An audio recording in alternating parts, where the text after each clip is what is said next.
Hello, everybody. Welcome to this week's episode of the Powerhouse Podcast. I am Coach Allie, and this week is the third week of our Pageant Newbie Series titled, What Am I Getting Into? What to Expect in My First Pageant. So I really love that we're doing this topic because a lot of the comments that we get a lot of people that listen to our podcast, right? We get pageant newbies who have absolutely no idea what they're doing. Maybe you're a teen or even heck, you're in your 20s or 30s and you're doing a pageant for the first time. All power to you. We want to create resources for you as well as the pageant competitor who's been around the block, maybe placed, top 15, top 10, top 5, never won, and everybody in between. Or maybe you are just switching to a new pageant system because you aged out of another one and you might feel like a newbie competing in another pageant system. So the first thing I'll say is because this is the third week, make sure you go back and listen to weeks 1 and 2, where we outlined various different pageant systems so you can find your fit, so to speak. And then the second week in this podcast series, specifically for newbies, was all about your platform and a little bit of paperwork. So make sure you listen to those 2 weeks as a foundation before we get into this today. But if you've done that and you are here listening to this week, we're going to go over basically different areas that are common in lots of different pageants. So I will preface this with a lot of the end ones on here. I'm going to end going into talent, pitch, or a personal platform promise. Some pageant systems call that an introduction, or basically you have to speak for a certain amount of time and it's not your on-stage question. I'm going to go into that very briefly because I know not every pageant system has that portion of competition. So talent, a pitch is more Miss America organization. Talent obviously now is Miss America Volunteer. Personal platform promise comes through in organizations like the Miss United States organization.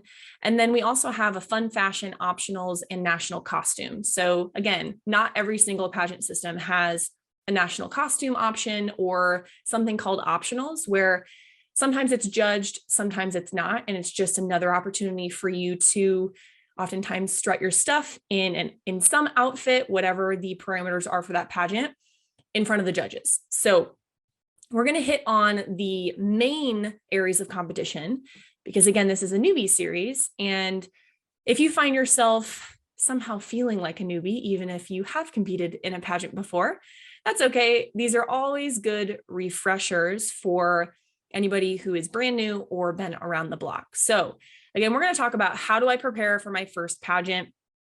It's kind of the theme of all three of these weeks and the theme of this Pageant Newbie Series. So what are you getting into? What should you expect in your first pageant? I want to explain those different areas of competition and give you at least one takeaway that you can hopefully implement into your pageant prep, regardless of where you're at. If you're 4 weeks out, if you are a year out, if you are 6 months out, doesn't matter. These principles are things that we at Powerhouse really believe to be true, tried and true, and have worked for Megan and myself in our pageant journeys. So without further ado, the first one I want to talk about here today is your personal interview. Now, there are several other episodes of the Powerhouse podcast where we have done a whole podcast just on your interview. Many. So make sure you search our repertoire and go back and listen to those if you want the ins and outs, tips and tricks. And if you're a type of person where you do know that the pageant is won in an interview, which is where, a lot of people say that all the time. We say that it's where you can share your heart, share your mission, share your platform, share your stories, really who you are with the judges. And the personal interview is something that you should be spending a predominant amount of your time prepping for. Because if you can't talk, if you can't explain who you are, you don't know what you bring to the table, you don't know what makes you unique, how is somebody else supposed to connect those dots for you if you yourself have not spent the time to connect those dots prior to that exact interview? And to be honest, everybody watching or listening, depending on which platform, it doesn't matter necessarily if it's a 2-minute interview, 3-minute interview, 9-minute interview, 10, 12, I think that's the longest. Well, some pageant systems now actually are like 15, but you can have a different time frame, right? And there's obviously different strategies for preparing for a 2-minute interview, which is very, very short, very brief, compared to 15 minutes where you actually really can have long conversations with somebody. So the base of, regardless if it's 2 minutes or 15 minutes or anywhere in between, is that you have to be yourself. You have to know yourself at a deep level. You have to have the experiences in your life that challenge you in a way where you begin to take strides to understand your tendencies, know what you like, what you dislike, what you're passionate about, what your ambitions are, where your hard lines are. And what I mean by that is, where do you have a personal boundary in your life? Let your no be no and your yes be yes, so to speak. A lot of girls don't know how to communicate that in their own lives. And you might be like, Allie, why the heck are you talking about that? That's like life lesson mode. Well, in a lot of instances, you discovering who you are as a person relates to your mindset and personal development. So if you are a pageant newbie listening to this today, and you've never really gone on a journey of self-discovery, I want to really encourage you to start that journey. It is a tremendous thing. It's a beautiful thing. And to all of our listeners, my deepest hope is that you never stop growing in your personal journey.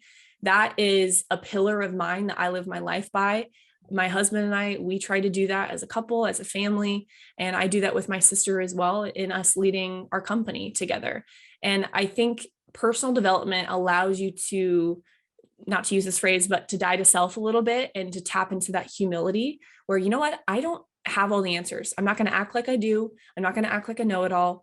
And I'm not always going to be right. I'm not always going to be acting in the right, because all of us only act upon our own scope, our own lens that we see the world.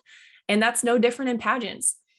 Randomly, honestly, in this field, girls get this notion that, oh, I can do it all and I can do it all by myself and I know all the answers and I have to appear as this stuck-up expert that's all put together. And if somebody asks me a question that I don't know, it's going to break apart, and just this fallacy that's created of perfection, when that couldn't be further from the truth.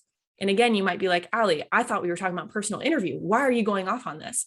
Well, because it's really, really important above anything else that I could ever teach you on this podcast about different areas of competition, that you know yourself, that you know who you are, that you know who you were created to be.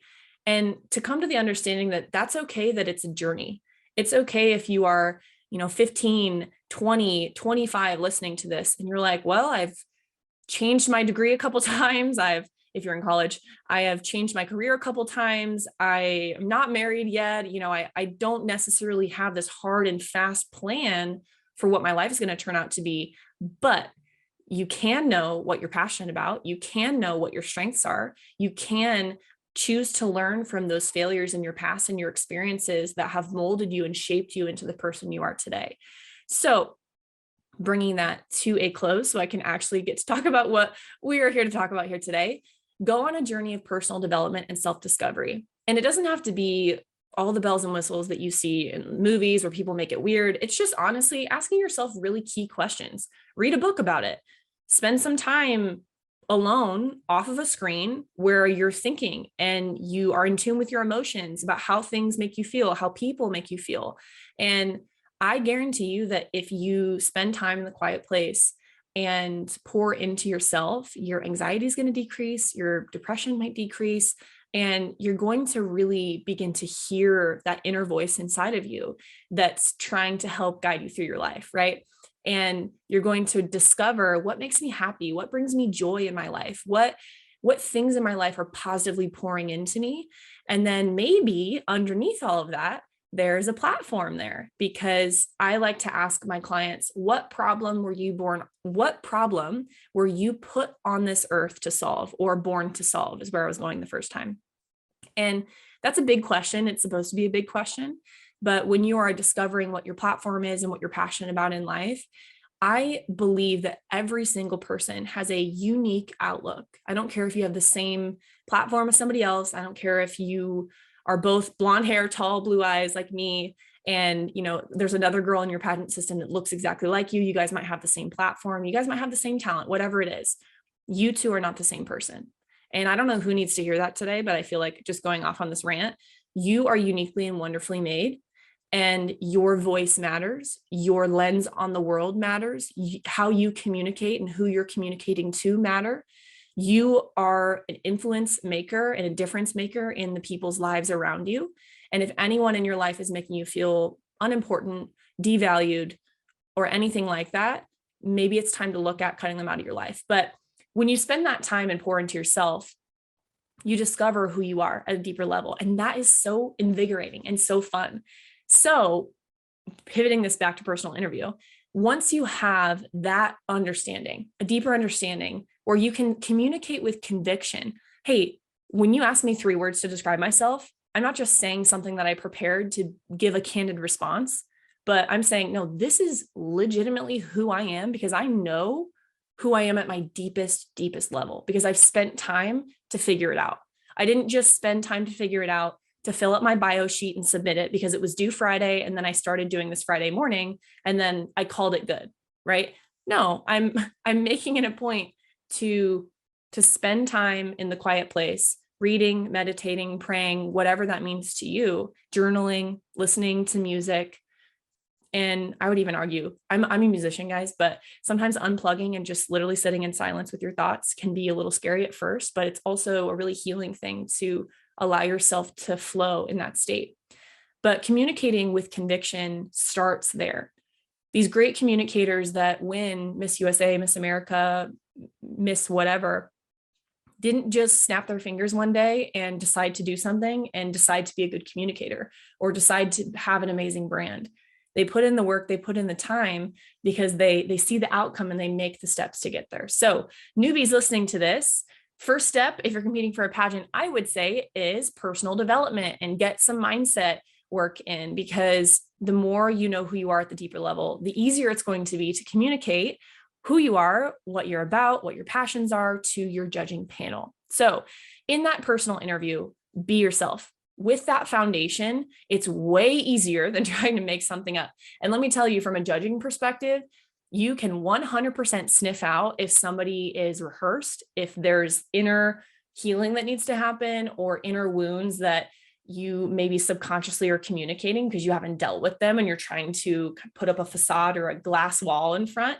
It's very, very easy to sniff out if you are a mature judge and you've kind of been in the gambit a little bit, or you're just maybe a business professional and you interview a lot of people or you have good people skills. Authenticity cannot be faked. And so I employ all of you. I want all of you listening to this to really start to understand who you are at a deep level and let that flow into your interview. Now, practically, what does this mean? Okay, I gave you that big foundation. I don't know how long I just talked about that, but big foundation, right? How do you do that in your interview? Well, it starts by sharing your stories. What a pageant interview actually is a judge looking at your paperwork oftentimes and asking you questions about what you wrote.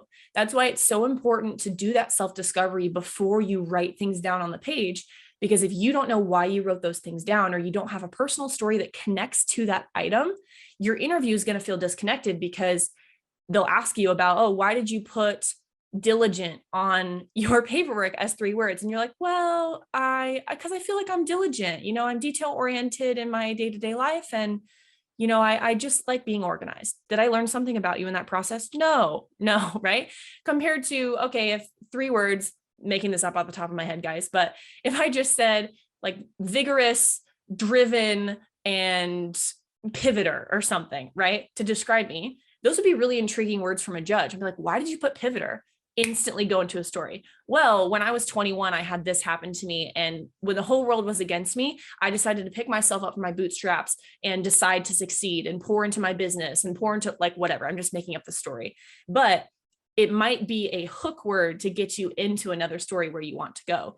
So all that is sharing your personal experience and sharing your story as to why you are a good fit for this title. Because at the end of the day, the pageant, regardless of which one it is looking for a good brand ambassador and or good employee if your pageant system employs you at the national level or the state level. And those are really important perspectives to understand before walking into your personal interview. But all it is really is people asking you about you. So you need to get comfortable with people asking you about you and you talking about yourself. That's a very uncomfortable thing for a lot of people to do. Most people cannot talk about themselves. Most people have not done the work in the quiet place to understand who they are, to even know what their strengths and weaknesses are, to know what the bottlenecks are in their personal growth and personal development. That's an uncomfortable feeling to work through that, because it means you have to have those hard conversations with yourself, set boundaries, and have accountability.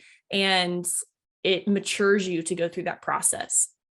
So, but in a summary of what a personal interview is, basically, you're telling a judge why you want to be the title holder and or why you are a good fit for that title. Oftentimes it's relating back to your platform. So why I need this national title holder, or why I need this national title to increase blood donation globally, to increase pediatric cancer awareness globally. Like, why do you need the system and the national title, and how is that going to promote your message on a greater scale than what you are doing currently? And the last thing I'll say on this, which is a little bit about paperwork and a little bit about platform, is don't be the girl that says, oh, I have to have the title to get this done. Walk in the interview room, already have done the things and done the service and partnered with the organizations and have the hours to back it up and have the stories to share from. It makes you speak from a position of authority and experience and power, rather than, oh, well, I need the title to do this, and my hope is that I'm going to partner with this person, because that comes across as, well, you haven't done it up to this point, so I don't believe that you actually will. And most of the times I would say judges don't pick women or girls, depending on your division, who communicate in that way. Now, qualifier, I'm not asking an 8-year-old to talk like that, because obviously there is a differentiator, right? If you are in a Little Miss division or a juniors division, and we're talking about like 6 to 12-year-olds or something like that, obviously you can't talk about my career job as a blah, blah, blah, or my family. Like, no, talk about the experience that you know. But depending on your age, I feel like there's always appropriate experiences that you can schedule in to grow your mindset, grow your vision, experience new cultures, experience new things. And that relates to a lot of people, because again, your one perspective on the world does not relate to everybody. You can't communicate that way to everybody, and it's not right to everybody, because that's subjective. So I want to really challenge you guys there. And I communicated a lot about interview because it is the most important part of your interview. I will say this till I'm blue in the face: you cannot bomb your interview and still win. I'm sure that's happened, ironically, in different pageant systems, probably to people who have competed in various systems before, and then they know how to turn it on in the other areas. But interviews where you prove who you are. And if you can't do that, then in my humble opinion, a judge will not pick you. Okay, next area of competition is swimsuit and fitness. So the biggest thing here, guys, is to plan ahead. So, and also plan in your failures a little bit. What do I mean by that? So fitness, health, and nutrition can be very, very intimidating to a lot of people, excuse me. And the reason for that is our system, specifically in America, and I'm not going to rant on this, but our system in America, it has set you up for failure. It really has. Between fast food restaurants, between habits that were set by your parents for you, and that's no knock on your parents. It's just we are not formed to be healthy individuals in what we eat, the vitamins we take, the types of foods we're eating, and our fitness level. We're just seeing perfect people on social media, and we don't talk about the health journey. Now, it's definitely gotten better, but I want you to have an honest assessment with where you're at in your life and where are the areas that you can take a step forward in health. Now, I train my clients on the 7F framework, and basically that's 7 different areas that start with an F in your life, between family, between fun, between fitness, financials, all of that can create mindset health and overall health in your life. It's not just, do you eat right? Do you go to the gym?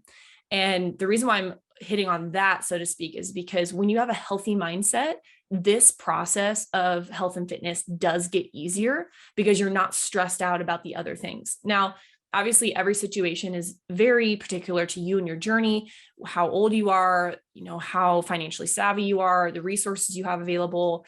And I'm not trying to downgrade that, but when we're going on that personal development journey, right, it's a great thing to check in with those 7Fs and see, where do I measure up? Where can I grow a little bit? Or where do I not really have knowledge in? And I need to incorporate a coach into my life or a mentor where I can learn new tips and strategies to grow. So that's step one. Now, as a fitness level or on a fitness level, I'm a fitness instructor and I love health and fitness. I've tried various fitness routines, everything from the group fitness classes to just joining a membership at my local gym. I teach Smega Fitness right now. I used to teach bar, and there's no one diet that works. There's no one specific workout that works for every single body. And people hate when I say that, but that is the honest truth. Every single person, the girls listening to this or watching this right now, you all have a different body type, you're different ages, you have access to different foods, you have different financial capabilities, and that's going to be reflected in the plan that should be written for you or the plan that you follow. Now, there are health truths overall, like you should move your body every day or try to. You should drink your body weight in, I think it's ounces. I'm not a science or medical person, so I think that's right. But like I can easily drink, not easily, it's hard for me, but I should drink a gallon of water every single day because of how tall I am. I'm 6'2", for those of you who are new to listening to the Powerhouse podcast and never met me in person. I'm 6'2", Megan's 6 foot. So I always joke that a gallon of water fits down one of my legs. And so I think it's important to tailor a fitness routine and workout routine and health and nutrition routine that really works for you. Maybe you work 8 to 5 every single day and you sit at your desk, and you might have to work harder to stand up every hour and do a lap around your office or keep the blood flow moving, because your sedentary 8 to 5 lifestyle is going to be different than somebody who is younger and is hopping from thing to thing and can take those walks outside, right? But that doesn't mean it's impossible. I've seen it done. And it's important to partner with people who can help hold you accountable and create those plans. So if you are interested in resources for creating plans like that, we do have different partners that we're working with here at Powerhouse that I've used, Megan's used, and really helped us grow our knowledge in this area. And we aren't afraid to help point you to other resources too, because that's what the pageant community should do. If I don't have an answer for you, I'm going to point you to 5 different resources of somebody who does it better than I do. And that's just pure honesty. So get a fitness routine and health plan that works for you, works for your schedule. And then at the end of the day, you need to make time for it, because if you're a super, super busy person and you never make time to eat right and exercise, there's no one to blame but yourself for the reason why that is. Like, I'm an extremely busy person and I make time for this because I make it a priority in my life. And it starts with that decision in your mind that this is my top priority right now, to get healthy or to hit, certain body fat percentage, look, whatever your goal is, and hold yourself accountable to that. So the second thing I'll say about this, as far as the pageant community is concerned, is know the standard of your pageant system, so you aren't surprised when you go and compete at state, at the local, or at nationals. Now, what do I mean by that? What I mean is a lot of competitions have swimsuit and fitness, okay? But the rules of the game, so to speak, not even necessarily what you're judged on, but that is also true. You need to follow up with the former title holder and ask that question of what you're judged on. But the rules of the game, like, are patterns allowed? Does everyone wear solids? Is everyone in a specific type of swimsuit? Is it sponsored by somebody? What are the qualifications of what they judge you on? I said that earlier. What type of shoes do we walk in? What is the standard of success that is going to make me have a win, so to speak, in my book? And that might be different for different pageant systems. Not might, it is, right? Some pageant systems, they are not as generous with curvy girls or plus size women. Some are, and they super welcome it. So rather than saying, oh, this, pageant system needs to get on board or whatever. I mean, yes, I agree with you, but find the pageant system that best fits you. And if you are somebody who's not necessarily fitting that mold, either that is your brand and you're in here to change it and own that, like top to bottom, left to right, 100,000,000%. But don't get mad at the system if you didn't ask the question of how to play the game before you step on it or step on stage. And then you realize when you're competing, oh, this is like the level that I actually should have prepped at. And now I'm embarrassed because I didn't do that in the, in my own time. And I mean that with like the biggest heart in the entire world, because I've been there. And, I was a 2-time All-American athlete. I played basketball my whole life. I was thick fit is what I like to say.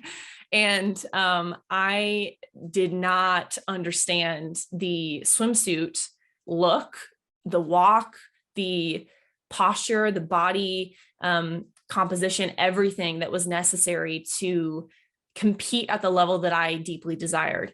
And it wasn't until I had a mentor that sat me down and was like, hey, this is the standard, that I was like, oh, okay, I've just been missing it. Like I wasn't healthy, but I just didn't know that was literally that's how hard I had to work to make this my goal. So know the system, ask those questions, and then do what is best for you at the end of the day and be confident in that. Once you've made that decision and you've done all you can to research and you know that the plan is the best option for you, if you follow it to a T, then when you're competing, okay, cool. I'm not comparing myself to anybody else because I have prepped the hardest that I possibly can, and I'm confident in what I bring to the table. Cool. All right, evening gown. So evening gown is often viewed as newbies as the easiest part of competition because all you're doing is walking on stage. And that could not be further from the truth. So you obviously can see, you can look on YouTube, you can look on our Instagram at different examples of a good and a bad walk and how visibly noticeable it is when someone has no idea what they're doing. Okay. And everything from your facials, your shoulders, your shoulders over your hips, if they're forward or back, how you swing in the S curve, where you're bending your arm, where your palms are facing, like how smooth is your walk, how you're scanning the audience. Can your neck go left to right, up to down? What are you doing when you're walking? All of that is planned. All of that is planned and practiced and rehearsed. So newbies need to hear that because a lot of girls are like, oh, I can slap on my prom dress and walk on stage and be good. And yes, like depending on your system, that might get you your foot in the door of winning like a local pageant or even just doing it to do it to get experience, which awesome. I love that. And a lot of people do that to, again, know the standard. So they experience 1 year and then the next year they go guns blazing because they understand it and they have that perspective of competing already, which is awesome. But if you want to win, there is a level of preparation that is necessary, and the bar is probably set higher than you have ever worked in the past or your knowledge actually extends to. And that's me going into coach mode and being 100% real with you. So the standards, overall standards of what to buy as far as a dress with evening gown, it's really good to understand that everybody has different body types, like I was saying earlier with the fitness portion, but not every single person looks good in any style of evening gown. And you might be like, Allie, well, that's a duh, right? Well, just like, I don't know if you've ever gotten your colors done or you've seen different styles of dresses. Obviously, every girl, you have a specific wardrobe for you, right? It doesn't take a brain surgeon to know that. Actually, I wouldn't even use a brain surgeon as an example because some medical people probably don't have fashion because it's not their wheelhouse, right? It's not their field of expertise, but it doesn't take a super smart person to understand what makes you feel good when you put it on and why you don't buy certain garments when you put it on in a store. A lot of times it's because it's not your color, it's not fit for your body, it's not the right style of or cut for your body. And the same goes for evening gown. Just because a dress store is trying to put you in a certain color or put you in a certain style, or just because you saw your best friend wear this prom dress or this dress and it looks amazing on her, that does not mean that's going to look good on you. And I'm sorry if that's like super harsh, but it's so true, right? I'll just take myself, me as a 6'2" woman. I am all legs. I have a 37-inch inseam, a little bit longer than that actually. And then with my 6-inch heels, it's that plus 6 inches, right? My legs, I always joke, are literally a human being. It's like the size of some small women. And there are certain gowns that would just take up so much of the stage if I wore that. on the contrast of that, if you are a 5 foot or 5'2" woman, so a petite gal, there are certain dresses that will swallow you, and they're not a good choice because they won't actually make you stand out on stage. They'll push you more to the background. So it's really important to know your body type, your height, what looks good on you, your colors, all those things. So a couple things to look for my pageant newbies: high slit, ball gown, mermaid, different dresses with sleeves, thin sleeves, or a thicker strap, all of those things. And that's not all of them, but it's just a couple. Those totally look different on different body types. So I know about 2 of those look good on me and the other ones do not. And I don't ever wear anything with that because I don't like the way that I feel when I wear certain types of dresses, and others I'm like, I look hot right now and I feel like $1,000,000, right? So find the dress that makes you feel that way and get an opinion of an expert where you know your colors and you know what types of dresses look good for your body type. So do you need a defined waist, or do you need a little bit more on your shoulder because maybe you're a pear and your hips are bigger than your shoulders? Or maybe you have an upside down triangle body type where you have really, really broad shoulders and no hips. And so you actually need a little bit more at your hips to try and create that hourglass figure. So that is something that we could do a whole training over, and we probably will do another podcast on that. But if you've never gone on that journey to discover what your body type is and what your colors are, I encourage you to do that, because it's really empowering when you can walk into your wardrobe, and not even just your pageant wardrobe, but your normal clothing wardrobe, and put anything on and feel like $1,000,000. So really cool thing. Second thing on evening gown is practice your walk. It's not your everyday walk. You need to practice your poses, your turns, and have a plan for how to work the dress you're wearing on stage. So buying the dress is number 1, working the dress is number 2, and walking is also in there as number 2. So if you have a big train or a cape or something, know how to work the dress. It's not just about your walk, but what are you going to do when you pose? Are you going to throw your cape? Are you going to lift it up so the air catches it? Are you going to look a certain way? Like, you're modeling the dress in that moment. And if you're uncomfortable, everybody else watching you will also be uncomfortable. Okay. So make sure that you practice that your body carriage makes sense for the dress that you have, and you know how to show that up, so to speak, on stage. Cool. All right. Last one here before I go to those optionals is on-stage question. Now, on-stage question is very, very common in lots of different pageant systems. In a nutshell, your how-tos or your answers for that basically are: your answer is under 20 seconds in most pageants. Some pageant systems, they give you an actual buzzer. So they'll buzz you if you're 15 or 20 seconds. If you're over that, like at national pageants, you see that all the time on TV. If someone goes over, you get a nice little buzzer and basically says, hey, stop talking because you're at your time. On smaller pageant systems, they probably won't have a buzzer, but ask about the time frame.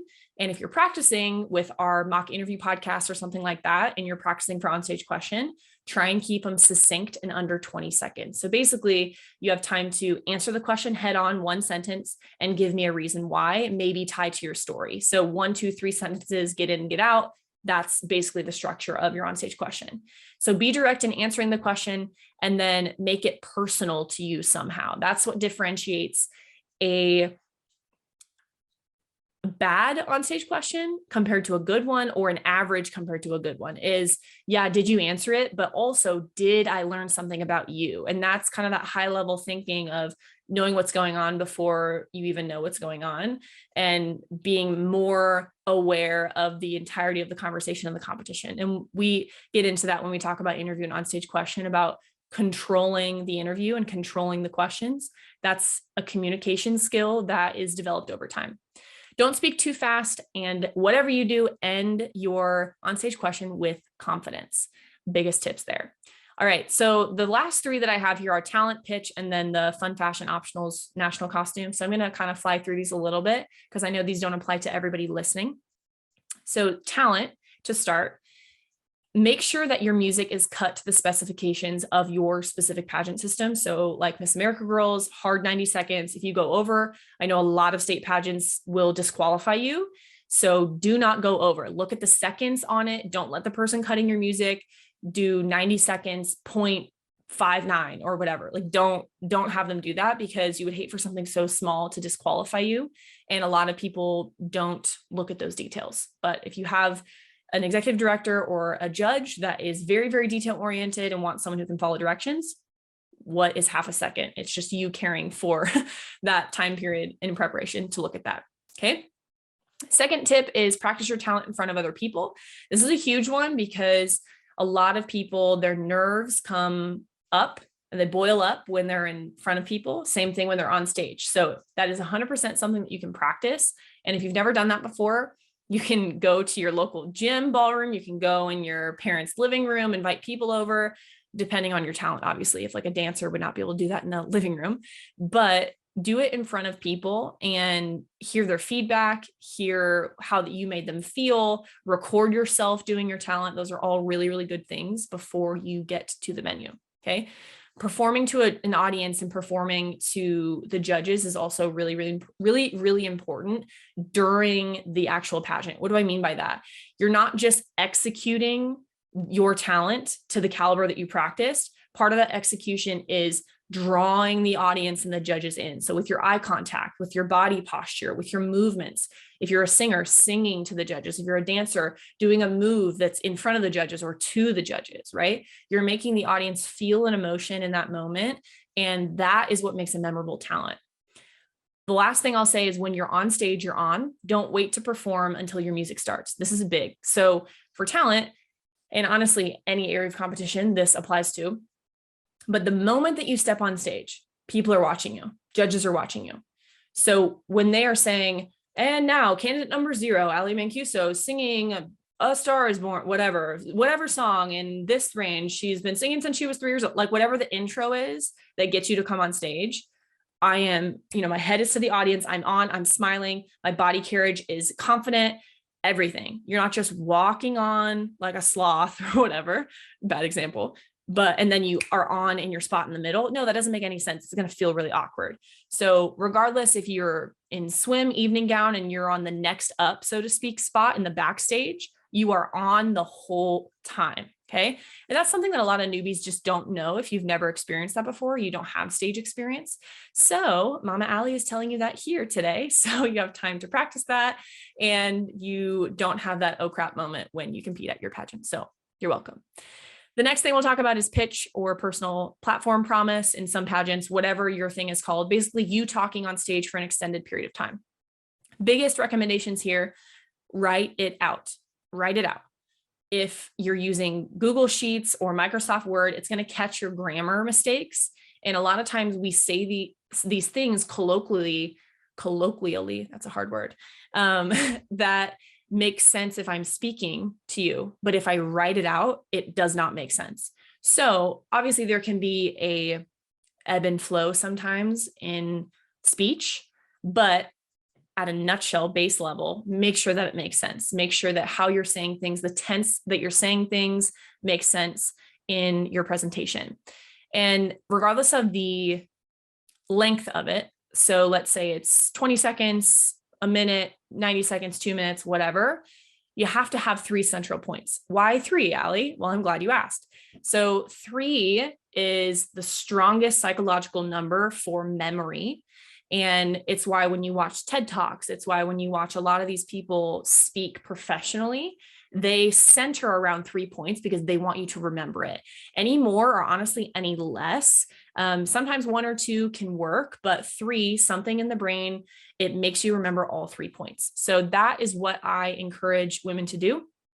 Obviously, you can cut it down to 2 if you have a really, really short time frame and you just want to rattle off, my name is this, and this is what I do, bing, bing, bop, whatever.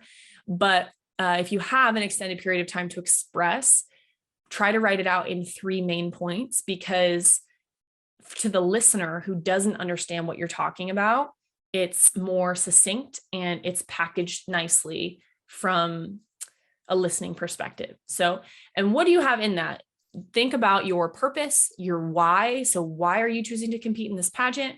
What impact do you want to have on the community, maybe through your platform, sponsors you want to bring on, ways that you want to market the organization, recruit new girls, all of those things I've heard in some kind of pitch or personal promise. So it's basically, here's what I'm passionate about. Here's my platform. Here's why you should pick me. Very, very basic, but that's a great place to start if you have no idea how to write something like this. And again, if you have any questions about any of these areas of competition, feel free to DM us on Instagram, and somebody from our team will reach out to you and point you towards at least some of our free resources minimally. And we'd love to answer your questions about this. So the last topic I'll talk about is fun fashion, optionals, or national costume. So my biggest point of recommendation is ask the title holder before you what the standard is for this area of competition. That's a huge question, because it could be, okay, I'm buying a Halloween costume, or I'm buying or using my old dance costume that's sequence, and that totally flies and is totally fine. And I'm going to, zhuzh it up a little bit. Or I need to do one step above that, which is mostly the case. But I would say there is this false notion that you have to spend a lot of money on this area of competition. And most of the time, this isn't even judged. It's just an opportunity for the judges to see you. And don't get me wrong, you need to be intentional, be on, have your fashion on point, be comfortable and confident in it, be able to walk in it if you're on stage doing this. But don't feel like you have to break the bank, so to speak, and drop $2,000 on this costume that you're going to wear once for 5 seconds on stage and not even get judged on. Like, it's not that important. Okay. And that's me being 100% real with you and giving you my honest perspective. Now, notice I said you still have to feel confident in it, and it can be a piece that adds to your overall package of what you're telling the judges and communicating the judges about yourself. And if you are super extra and want to just shine and sparkle in that element, amazing. But you don't have to drop a couple grand to have that vibe communicated to the judges, is what I'm saying. So a lot of times the former title holder or the existing title holder that you would be taking over for has great insight on what the standard actually is, how much they spent, where they got their article of clothing, where they got their costume or whatever. And they can really help direct you towards that standard for that specific pageant. So the last thing I'll say on this is national pageants are normally a step above that. So keep that in mind. Obviously, what comes to mind is the Miss Universe pageant with all those magnificent costumes, where they have people building those for a long time and they just pour their blood, sweat, and tears into those things. Now, that's Miss Universe, and it's probably not your pageant system if you are something other than that pageant system. So ask those questions and make sure you know the standards so you can budget accordingly and plan accordingly. Okay, guys, so we went through personal interview, swimsuit fitness, evening gown, onstage question, talent, pitch or personal promise, fun fashion, optionals, and national costume. And at the beginning, we went over some personal development stuff that I really, really, really hope you take to heart today listening to this. Feel free to re-listen to this, share it with a friend. If you found benefit and there's somebody else in your life that's going to find benefit from listening to this podcast, we love you guys so much. And to be honest, I wish I could have the time to coach every single one of you, but I hope you get lots of benefit from our podcast and just hearing from our own personal experience. I by no means know everything. Megan doesn't know everything, and I'm not going to ever pretend that I do. But if I can help people through where I have been, then I feel like I'm doing my job. And that's really what I'm passionate about doing. So if you are interested in some more information about anything that we talked about here today, please DM us on Instagram, and we want to get you plugged into our free Facebook group. So we do trainings every other weekend there. Sometimes we have different challenges. We post different freebie trainings on different topics that are all pageant related. So regardless if you are a newbie to pageants, probably listening to this, or you've placed top 5 the last 5 years, whatever, and you don't know what it is that's making you not win, we want you to be in that group and reach out to us. We will totally give you the resources that make the most sense for you and where you're at in your life. And a lot of those honestly can be free. So join our free Facebook group, Pageant Winner Secrets, and you can access all of those free trainings. We have a paperwork masterclass coming up next week, and we are actually when this is dropping, it's actually tonight. So if you're listening to this on the day that this is dropping, Paperwork Masterclass is tonight at 4:30 p.m. And you can find that webinar link in our Pageant Winner Secrets, or make sure to DM us on Instagram and we can give that to you guys. So we have all the resources, guys, and we want to make sure that you succeed. But thank you so much for listening to this podcast. Again, my name is Coach Allie. This concludes our Pageant Newbie series, and I'm really, really excited for what is to come in the future weeks as far as information and training that we're giving you guys. So love you all. Thank you so much for listening and or watching. Have a great rest of your day. Bye. Hey guys, Coach Megan here, and thank you so much for listening to this episode of the Powerhouse Podcast. We're so honored to have you wherever you are, near or far away from the great metropolis of Omaha, Nebraska, where we are from. We are so proud to be your virtual coaches. If you could just share this with a friend that you feel like needs to hear this today, give us a 5-star review if you haven't already, and click that link below in our show notes. We promise we are the nicest people, and we'd love to meet you, and we'd love to figure out if you're a good fit for our programs, or make a suggestion for a different coach, different consultant, different person that's a professional in their field that can help you. We're not territorial about needing to coach every person in the world. We just want you to find your right fit so that you can make your dreams come true and unlock the winner within you. Anyways, just wanted to encourage you guys in that today. Again, leave us a review, DM us on Instagram at any of our handles, and with that, we'll see you guys next week.